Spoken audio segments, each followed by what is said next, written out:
Okay, mga gagayt sa tanan, mga biyan, kauturan, mga inigugmas ning pumuluyo. Ari ko siningaga hindi para magpangayo kayo. Ari man ko siningaga para hindi ya presentar sang reliyon. So ari ko siningaga sa pagbantala sang mensahe sang Dios. Sang pulong sang Dios ningaga. Kung may mga Biblia kamo sa inyo balay, pwede kamo kabukas. Hebreo 9:27 kag 28. Kung may mga Biblia ka mo, if you have Bibles with you, hindi ko luyag nga magwakal di sang akon tinaga. So kung ako na akon malang akon ginahambal, so mayara ka mo katungod nga pahalinon ko di or tabugon di or hambalon nga butigon. That is why ginaagdata ka mo sa pagbukas sa inyong Biblia, Hebreo 27 o Hebreo 9:27 kag 28. Kay sa sinigid nga aga. So sa maulanon nga tsimpo, nami makapamati ta sang pulong sang Dios. Subuman sini nga pandemic, so hindi kita ya makapagusto, makatipon. So amo ining pamagi man nga kita makapamati sang iya pulong biskan pa sini nga pandemic. So Hebrews chapter 9 verse 27, ang pulong sa Dios nagasiling, the word of the Lord says, verse 27, and it is appointed unto man once to die, but after this the judgment. So Christ was once offered to bear the sins of many, and to them that look for Him shall He appear the second time without sin to salvation. Magapangamuyo kita, kag sa inyo man ginapungkuan, sa inyo ang ginaplastaran, kung kamo pulo pangapi-kapi, or nagapamahaw, or ano man ginaubra nyo siningaga. So, pwede kamo kapangamuyo sa Ginoo nga tagaan kamo kaalam sa pag-insindi sang iya pulong kung ano man ang aton mabatian siningaga. Magapangamuyo kita, may namon nga langit nun, may gugmaon nga Dios. Tagiya sang hulam namon nga kabuhi ket siningaga gid, nagapasalamat kami sang bag-o nga ginhawa, bag-o nga kusog, bag-o nga kabuhi Lord, bag-o nga adlaw nga sapiak sa amon Lord madamo nga paglapas sala si motubangan. Even though Lord nga wala kami nagpasalamat sa mga pagpakamayo nga imo ginintrust sa amon. But Lord, salamat nga gintagaan mo pa kami sang kabuhi. Ginextend mo pa Lord imo grace, ang imo mercies ningaga. Lord, worthy ka pamatian. Takos ka Lord simbahon, takos ka pasalamatan siningaga. Once again, I bless Ginoo imo pulong. Balang Espiritu ikaw gid magapanguna sa pagpanghikot sa kada isa nga makabati sining pulong Lord. Use your servant as an instrument sa imo Ginoo pulong siningaga. Once again, I bless in community. In Christ Jesus we pray. Amen. So sa liwat, sa tanan nga pumuluyo, hinigugma ko nga mga silingan, sininga aga. Manang, good morning sa inyo tanan.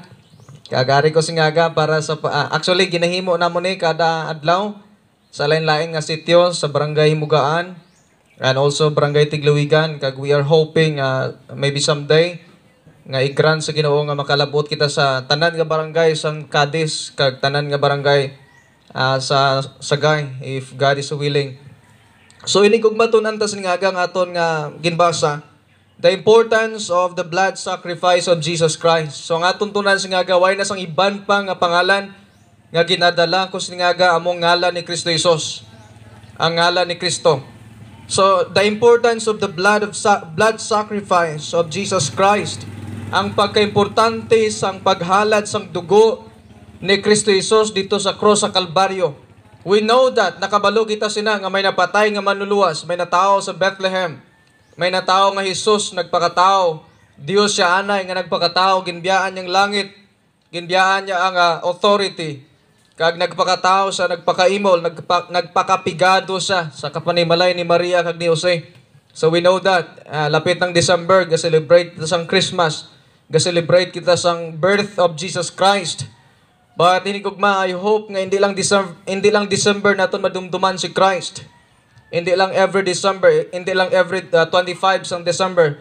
But daily sa aton adlaw-adlaw nga pagpakabuhi dumdumon tagid nga may natao nga manluluwas para sa aton kasalanan.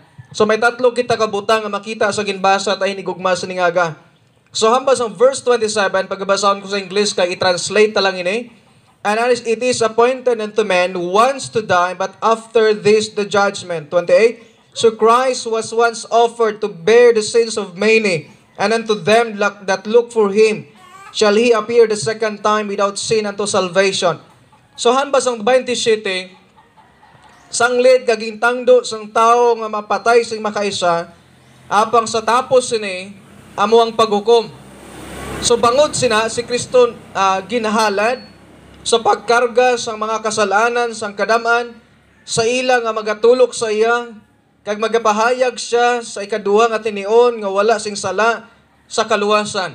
So inigugma yung ginbasa ta ini nga Book of Hebrews, ang iya content sini, ang iya nga setting sini, ang libro sang Hebreo, ang iya gana-emphasize ni ang offering kag ang priesthood, ang pagkapari.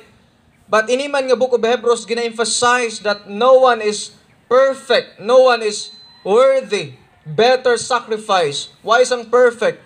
Kag siniman nga book hinigugma gina-emphasize nga si Christ lang ang perfect sacrifice. Hindi ang karniro sa una, the Lamb of God or the Lamb. Hindi ang kordero in the Old Testament nga may ara dugo nga ipaagas. Hindi iya ang pagkapari in the Old Testament, ang perfect nga priesthood. But sini nga book gina-emphasize, ginatagan contrast nga si Christ. Si Kristo ang pinakamaayo nga halad, ang pinakamaayo nga sakripisyo para sa sala. Kag si Kristo man ang perfect great high priest sini nga book. In totality, si Christ the supreme. He is the mataas siya, pinakamaayo siya, pinakalabis sa tanan. Amo ning purpose niya book, hindi iya para magbalik kita sa offering, hindi para magbalik kita sa priesthood, sa pagkapare, but sini nga book gina-emphasize that Christ was alone, nga si Kristo Jesus lang gid. Now sa aton ginbasa aton antang tatlo ka butang, kay may tatlo kita ka butang nga makita sa ginbasa ta. Now, verse number 27, ang pulong sa Dios nagasiling, and as it is appointed unto men, and as it is appointed unto men, inigugmas ni nga aga, hambas ang pulong sa Dios natalana na sa isa ka tawo. Inigugma dapat ani mabalaan karon nga aga, nga ang kada isa sa aton sining aga galibata tigulang man kita, may natalana na nga adlaw sa aton. Number 1 nga makita ta the designation of men, nga ang kada isa sa aton, ang kada event sa aton life, ang kada gakalatabo sa aton kabuhi, it is already planned by God. Tanan ini gakalatabo sa aton kalibutan, ini tanan ginpanugutan kag tinutuyo sang Dios. Kag labi pagit sa ginbasa ta, may gintalana na sa kada tao sa sining kalibutan. Ano ang gintalana, pastor? Verse 27, and as it is appointed unto men wants to die. Ano pastor ano ang gintalana sini nga verse ginbasa ta? Gintalana sa tao, sa kada tao nga mapatay kita sing makaisa. It means sinigugma ang kamatayon, appointment tanana. Hindi tanana ma-change. Hindi tanana ya maliwat. Hindi tanana masolusyonan. Death is coming. Ang kada isa sa aton gaatubang kita sa sini nga problema. We're not facing sang coronavirus, but we are also facing sang death. Kung hindi man kita mapatay sa kapigaduhon, hindi man kita mapatay sa balatian, hindi man ta mapatay sa disgrasya, pero katigulangon tanan kita mapatay gid kita. Kag amo nang gapaabot sa aton, amo nang gaamat-amat palapit sa aton. Kag amo ning hambas ang pulong sa Dios, death is an appointment. Ang kamatayon, appointment tanani. Magsiling ka appointment, like for example, magsiling ka buwas, may appointment ko, mapakadis ko, mabakal ko sa amuni, or may tabuon ko mga bisita, may i-meet ko nga muni. Appointment ko ni buwas. Hindi mo na ma-change because that is an appointment. Kaginigugma, amo man ni karon nga aga, may ara na kita appointment. Ang kada isa sa aton may natalana na nga adlaw, wala lang tagaling kabalo. But God knows everything. Ang Dios kabalo sa sangtanan. He knows the past, He knows the present, and also He knows the future. Ang Dios nabalaan niyang tanan. Sang una, kag subong, biskan pang aton ginapanguna-una, karon nabalaan sa Dios na biskan pang aton ginahandom, nabalaan sa Dios na wala sing manatagos tubangan sa Dios, nabalaan tanan. Kag labi pa ang aton kamatayon, nabalaan na sa Dios kung saan o kita madula sining kalibutan. May natalana lang adlaw. Ako ay ko kabalo kung saan na. Mga finite kita sa aton nga buwas, wala kita kabalo sa aton buwas, pero ang Ginoo nakabalo na sina kay siya ang nagtalana sina. So it means sinigugma karon nga aga, Ang rason gali nga buhi pa kita karon, gintagaan pa kita tiyan sa Ginoo. Hindi ni accidentally nga ari kita, hindi ni accident nga buhi pa kita karon nga aga. It is already planned by God. Ini tanan plano sa Dios. Why is it, pastor, nga buhi pa kita sa aga? Para ma-appreciate ta ang Dios ang kabuhi ta. Kag agod mahalungan ta ning kabuhi ta. Kag natuloy mahalungan ta, agod mangin preparado kita sa pag-abot sinang adlaw sang aton pagtaliwan sining kalibutan. Kaya ang kamatayon hinigugma nagaabot daw kaangay sa kawatan, hindi tagid mapaktan. Hindi tagid kasiling buwas buhi pa ko. Even myself, hindi ko kasiling buwas sure gid buhi pa ko. No, wala sing isa sa aton singaga nga makapakot sa aton buwas even hours after this. Biskan pa minuto tapos ni. Hindi naton mapiho ang aton life. Hindi naton masurebol ang aton kabuhi because God has already prepared something for us. That is why hinigugma karon nga aga. Kung buhi pa man ta karon nga aga, pasalamati ang Dios. Kung buhi pa ta karon nga aga, pamati sa pulong sa Dios. Kay basi magabot ang tion sa imong kabuhi mangin ulihin na. Basi gusto ka mamati pulong sa Dios, gusto ka magpalapit sa Dios, apang ulihin ang tanan. Now is the precious time, now is the day of salvation. Hinigog magkaroon ng tion. Samtang makabati pa kita, now is the time. Now is the time to listen. Now is the time to hearken the voice of the Lord. Amo na ning tion nga mamati kita. So first of all, makita tang designation of men. Sa ginbasa ta, death is an appointment. Hindi kita magsaling nga hubin pa ta, kay damo nagkalamatay sa ning kalibutan nga mga hubin. May isa ka bata naman kot sa itatay, tay, gusto ginakon mabalaan kung saan ugid mapatay ang tao. Ano ugid balang edad sang tao mapatay? Hambas ang tatay to, hindi ko pagpamangkuta, lagaw ko to sa patio, kaya ang patio magsabat sa imo. Natingalang bata, nakibot ang bata, nga kung nga sa patio sa pakatuon. Wala matutao sa patio. Kag ang bata, ginsunod niya, kag naglakad sa patio, ginlagaw niyang patio, kag ginpanglantaw niya mga pizza to, may nakita sa to na tao, December 30, 1920, napatay, December 10, 2008, so ginkuan niya, ginsuma niya, bao kalawig gali. Pero di gali kalawig ang iya edad.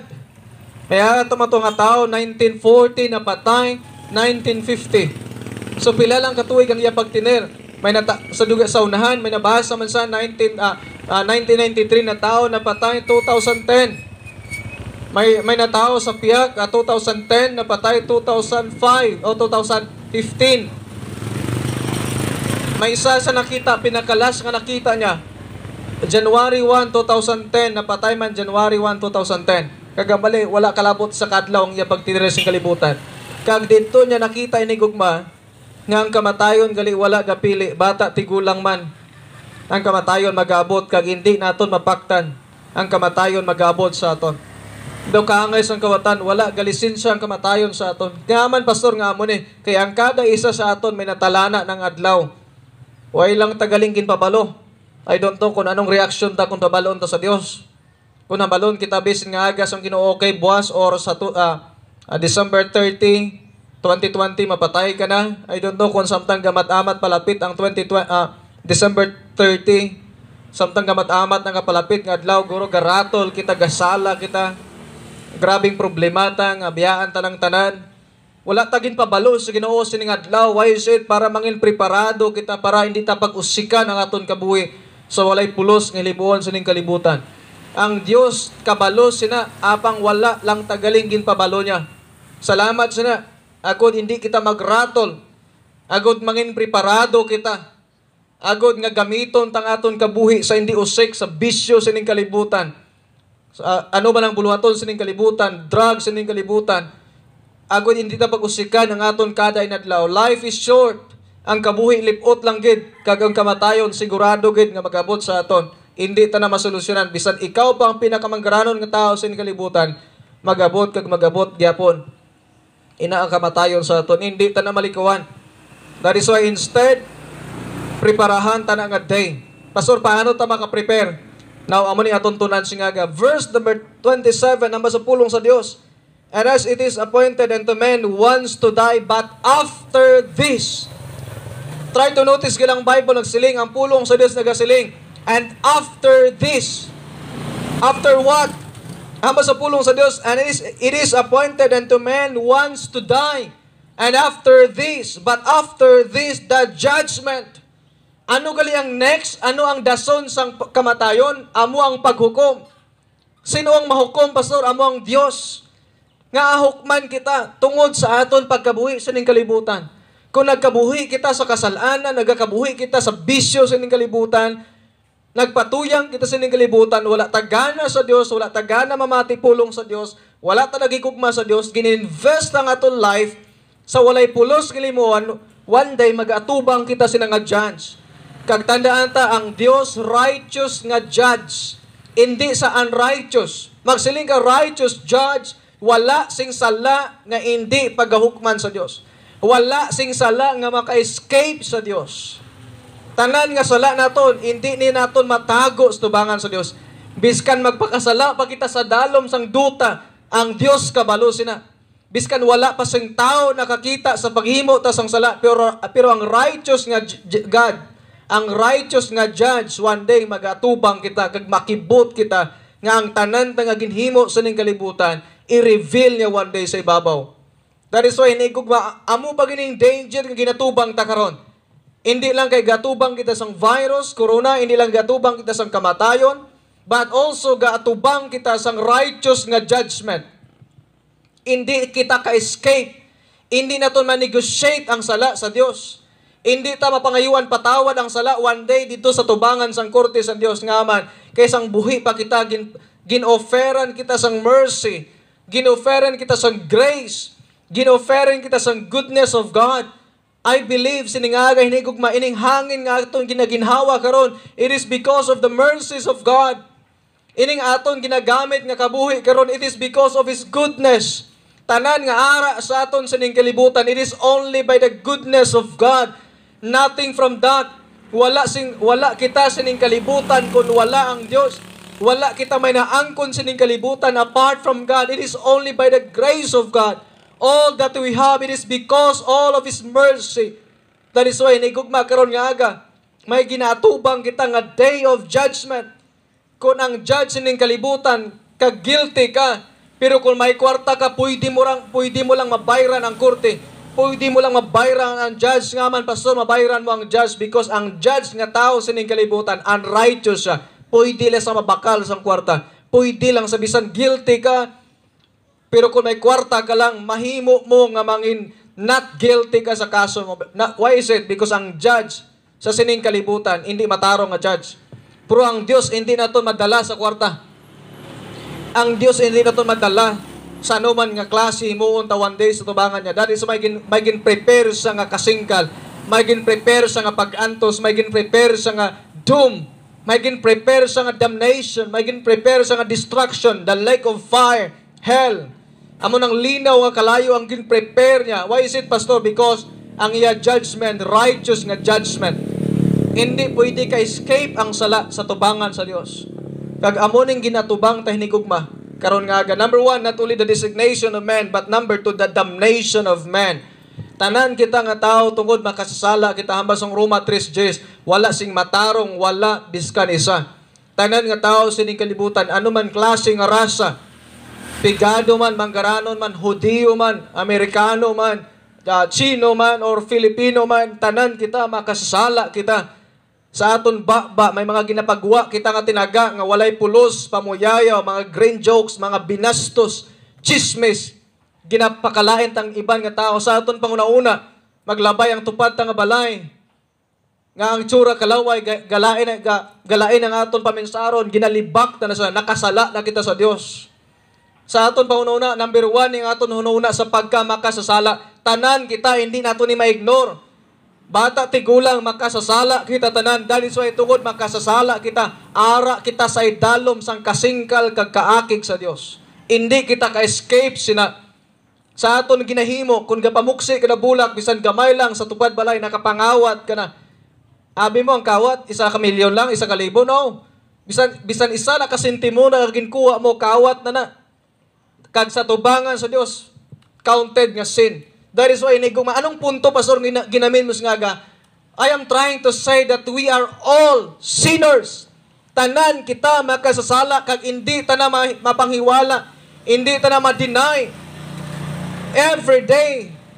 Mutlang gahibi guro ang isa ka adlaw kung hindi kita makasala. Gahibi ang isa ka adlaw nga hindi kita kahimo sala. Sugal, bisyo, sigarilyo, inom, babae, bayluhanay asawa, bayluhanay bana. Kung namo nang ginhimo sining kalibutan, wala ka pasalamat sa Dios. Kabalo kay ni gugma sing aga kung wala ka nagpasalamat karon nga aga sa Dios, nakasala na kita sa Dios. Kung nagbugtaw ka lang sa imong kama, kagasala ka sa obra mo, nakasala ka na sa matuod nga Dios. That is why sa aton kabuhi karon nga aga ni gugma makasasala gid kita. Even myself, wala ko nag-stand sining aga nga matarno, I am not righteous, makasasala man ko. Tanan kita makasala, no not one. Wala sing matarong sining kalibutan. Kag that is why hindi kita matarong kag atubang kita sa matarong nga paghukom sa Dios kag kakululbaan ina. Kung mahadlo ka magatubang sa mga opisyalis sining nga kalibutan nga may mga high ranking sa officials, how much more ang King of Universe, how much more ang hari sang kalibutan, how much more ang nagtugas sang tanan, how much more ang nagbuhi sa aton, kakululbaan ina kung magatubang kita sa holy, righteous God. Kaya tungod hindi kita matarong, hindi kita Diyos nun. We hate God, we hate the words of God. Nagakainit kita sa Diyos, nagakainit kita sa pulong sa Diyos. Amo na aton kabuhi sining kalibutan, we are ungodly, we are not righteous. We do not fear God, wala kita kahadlok sa Diyos. Maghimo kita sala, ga-enjoy kita. Daw pamatsaga naton, daw wala Diyos ang kalibutan, daw wala may nakakita nga Diyos. Amo nang kabuhi ta sa ning kalibutan. That is why amo ning aton ginatubang ang damnation. Puro aring good news ni gugma, may mayong balita, verse 28, ang masampulong sa Dios 28. So Christ, tungod sa aton pagkamakasala, nagtungod matubang kita sa righteous nga God, righteous nga judge, si Kristo. Anong ginahimo ni Kristo? So Christ was once offered, ginhalad ni Kristo. Amala mayara kita John 3:16, for God so loved the world that He gave His only begotten Son. Ginhigugma sa Dios ang kalibutan sa bagay ginhatag niyang iyabugtong anak. Anong purpose pastor na ginhatag niya iyabugtong anak? Ginihaw niya ang iyabugtong anak, ginpatay niya, ginlasa niya, ginpaantos niya ang iyabugtong anak tungod sa aton mga sala nga nahimo.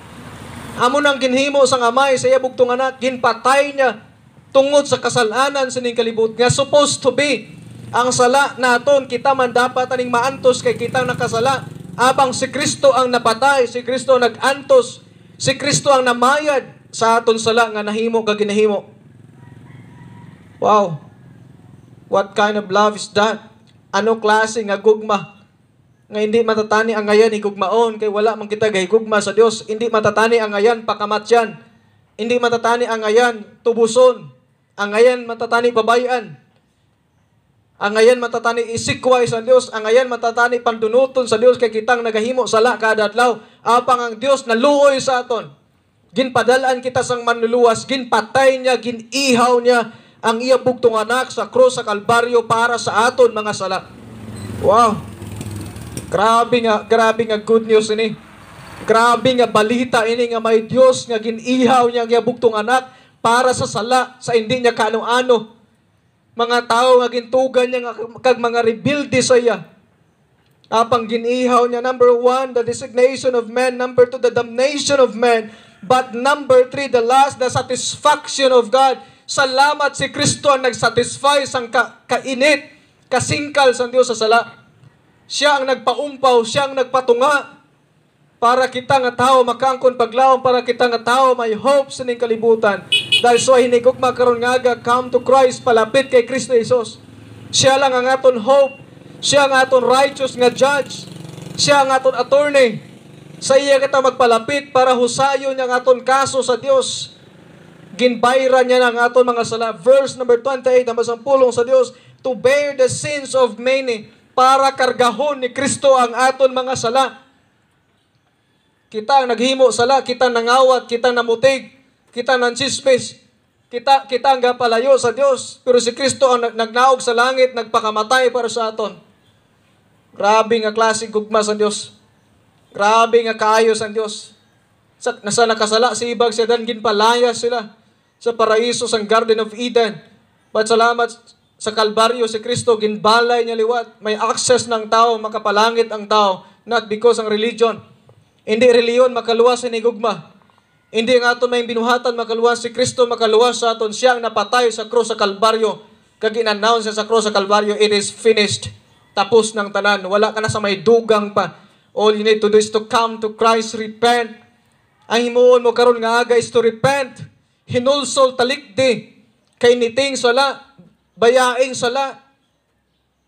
Kag magpalapit kay Christ, believe Him.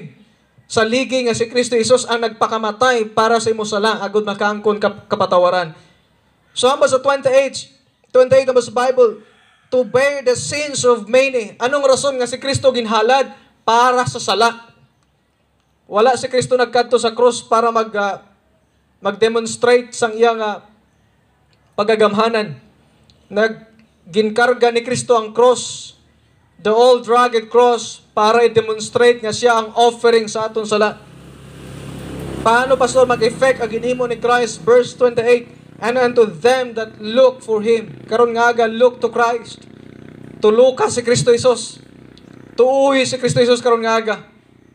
Si Kristo Jesus lang gid ang aton hope. Sa sining kalibutan, wala kita paglaom di. Bisan kita pang pinakamangranon nga tao, wala kita hope sa aton manggad sining kalibutan. Ginpakita sa pandemic, ginpakita sa coronavirus, ginapakita paagi sa bagyo, sa pila lang ka oras, sa pila lang ka minutos, pwede kwaon ang tanan nga ara sa aton. Biskan pang mayang lawas naton, hindi ta kasalig sini. Hindi ta mapaktan, masakit kita, magyan kita trahedya. Wala kita hope sining kalibutan, wala kita paglaom sining kalibutan. Hindi ka makaangkon paglaom sa duta mo, hindi ka makaangkon paglaom sa balay mo, hindi ka makaangkon paglaom sa bangko, ano man kadlagko, nga kwarta gininvest mo sa bangko, wala ka hope da. You are hopeless in that things. Kabalo kini kung sinulang paglaom ta, Christ alone. Si Kristo Jesus lang gid ang paglaom ta. Kung wala nagpakatao si Kristo, kung wala ginbiyaan ni Kristo ang trono sang langit, kung wala sa nagantos, kung wala sa napatay sa krus sa Kalbaryo, tanan nga tao sa ning kalibutan, we are hopeless. Apang salamat kay Christ, salamat sa aton Ginoong Hesukristo nga siya ang nagantos in behalf para sa aton. Tama sa Bible, unto them that look for Him. Ang ginhimo ni Christ sa krus sa Calvary, ang ginhimo ni Kristo sa Kalbaryo, mag-epekto sa aton kung magtulok kita sa iya, kung magtuo kita sa iya. It will affect sa aton life.